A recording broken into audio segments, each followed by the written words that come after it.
Hello everyone. Today in my channel Radiance, my topic is kinematics part 2. In kinematics part 1, I explain all the topics related to kinematics, but in this part, kinematics part 2, we discuss numerical problems and their solution and see how to solve the numerical problems. So here our first problem is, if any particle fall freely in vacuum, then its motion will be. There are 4 options for this problem, as in your ND or other objective or other exams you have objective questions and you have to select one right answer. Here right answer is uniform acceleration, because if any particle fall freely in vacuum, then its motion will be under the gravitational acceleration. In this way we can easily solve the numerical problems or any other conceptual problems related to kinematics. Now let's move on to the problem number 2. Problem number 2 is, a particle is moving in a circle of radius r. The distance travelled by it in completing half the revolution will be. As we know that for the complete revolution the distance travelled is 2 pi r. So the distance travelled by it in completing half the revolution will be half of 2 pi r, that means pi r. So the correct answer is pi r. Very easy question and very conceptual, and you can easily solve this problem. Now the problem number 3. Problem number 3 is, average velocity of an object is equal to the mean of its initial and final velocities, as we know. It is clear. In this problem acceleration is, now we have to clear the part. What about the acceleration in this problem? Acceleration should be uniform, so that we can add initial and final velocities and then divide with the time and calculate the mean average velocity. Now our problem number 4. Problem number 4 is very interesting, and the area under acceleration time graph represents. That means if we calculate x and y axis, on x axis we have acceleration and on y axis we have time. In this case the area under the graph represents the change in velocity, because acceleration is what? Acceleration is change in velocity upon time. So it represents change in velocity. Now our problem number 5th. Problem number 5th says says momentum has the same unit as that of. So that we have to consider which relates the momentum equally. So momentum and impulse are same. The unit of momentum and impulse are same. So the correct answer is 3rd, impulse. Now problem number 6. Problem number 6 goes as, a body goes from P to Q. One point is P and another point is Q with a velocity of 40 meters per second, and then again come back from Q to P with a velocity of 60 meters per second. That means it goes from point P to Q and then again from Q to P. That means the displacement should be 0 in this case, because the particle comes to the initial point at last. Then the average velocity of the body during the whole journey is, as we know from the kinematics part 1, that velocity is a vector quantity. It depends on position and as well as distance. So here velocity is equal to displacement upon time, but here displacement is 0. Why? Because initial and final position of the particle is the same. So the correct answer is, according to the definition of average velocity, which is total displacement upon time, is equal to 0, because displacement is 0 because initial and starting point are the same. So in this way we can easily solve the problem related to average velocity or displacement. Now we have problem number 7. A particle moves from the position of rest and attain a velocity of 30 meters per second after 10 seconds. That means initially it had velocity 0, that means u is equal to 0, final velocity v is equal to 30 meters per second, and t is equal to 10. And we have to calculate the value of acceleration, which we can calculate from the equation of motion. First equation of motion, v is equal to u plus at, and a is equal to v minus u by t. A is equal to velocity upon time. Acceleration is equal to velocity upon time. Velocity is 30 and time is 10, so it is 3 meter per second square. So the correct answer is 3. The correct answer is third, 3 meter per second square.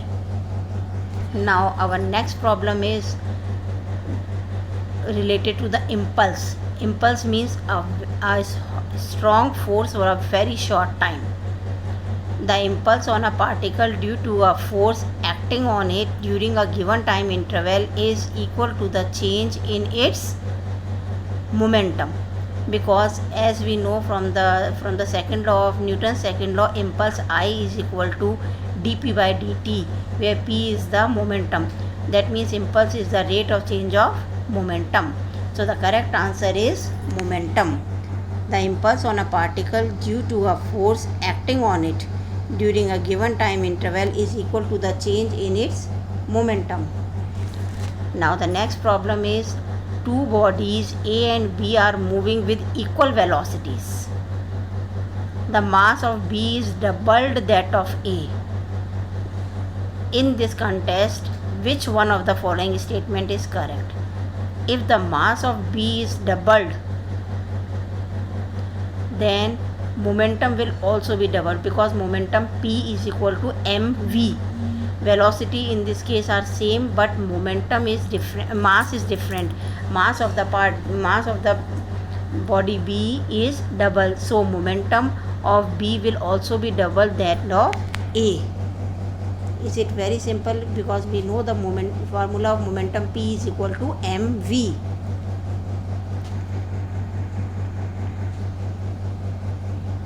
Now our next problem number 10. A man is sitting in a train which is moving with a velocity of 60 kilometers per hour.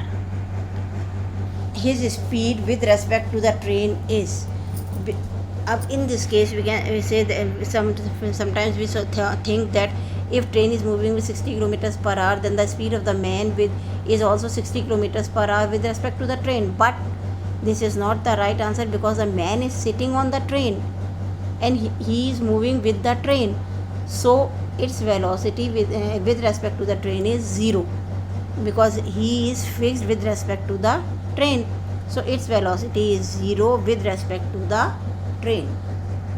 Now we have some problems which I not solve here, but give the hint to you. A force F is applied on a body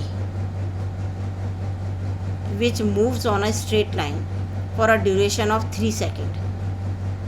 The momentum of a body changes from 10 gram centimeter per second to 40 gram centimeter per second. The magnitude of the force is, we can easily calculate the value of force, because force is equal to rate of change of momentum according to the second law of motion. F is equal to dp by dt upon, and F is equal to dp by dt.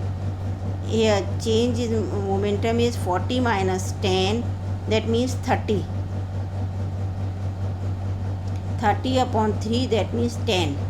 In CGS unit, force unit of force is dyne, so answer is 10 dyne. If u is, our next problem is problem number 2.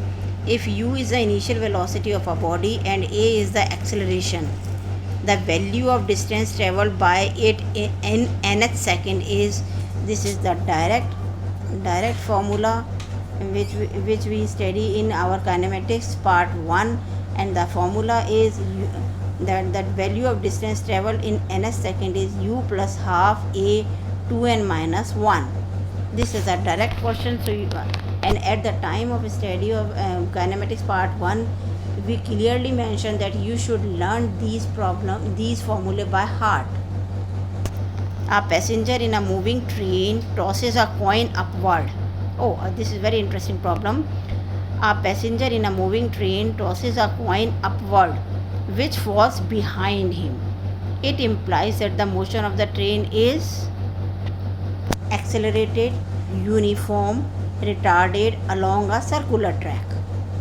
As we know that if motion is uniform, then coin comes to its hand. If it is retarded, then it falls in front of him. But here coin falls behind him. That means the motion is accelerated. A force applied on a body is represented as F is equal to 6I minus 8J plus 10K, and accelerate it at 1 meter per second square. So we have F and A. The mass of the body is, as we know from the second law, Newton's second law, F is equal to ma, and A is equal to F by m. So here we have to calculate the magnitude of, first we have to calculate the magnitude of F. Magnitude of F is calculated as given in the hint: root square of the x coordinate plus square of the y coordinate plus square of the z coordinate of the force. That means F is equal to root 6 square plus minus 8 square plus 10 square, and that comes out to be 10 root 2 Newton. A is already given, which is 1 meter per second square, so that we can easily calculate the value of mass, which is m is equal to F by A. That means 10 root 2 by 1. So the answer comes out to be 10 root 2, and the unit is unit for mass is kilogram. So answer is 10 root 2 kilogram. Our next problem is a particle starts moving from state of rest. That means initial velocity u is equal to 0, and its velocity in t second is kt. The distance travelled by it in t seconds is, so we have to calculate the distance travelled. Velocity is already given, v is equal to kt. Velocity is denoted by dx by dt, where x is the distance travelled. Dx by dt is equal to kt, dx is equal to kt dt, so x is equal to half kt square.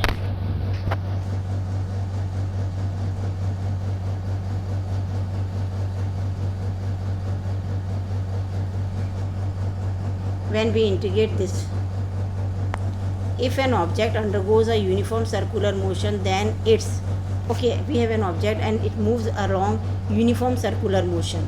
So we have to calculate we have to observe the correct observation, choose the correct object answer. Acceleration remains uniform, velocity changes, speed changes, velocity remains uniform. Definitely velocity changes, because velocity is a vector quantity, and here direction of the velocity changes continuously. So here we can say that velocity changes under a uniform circular motion.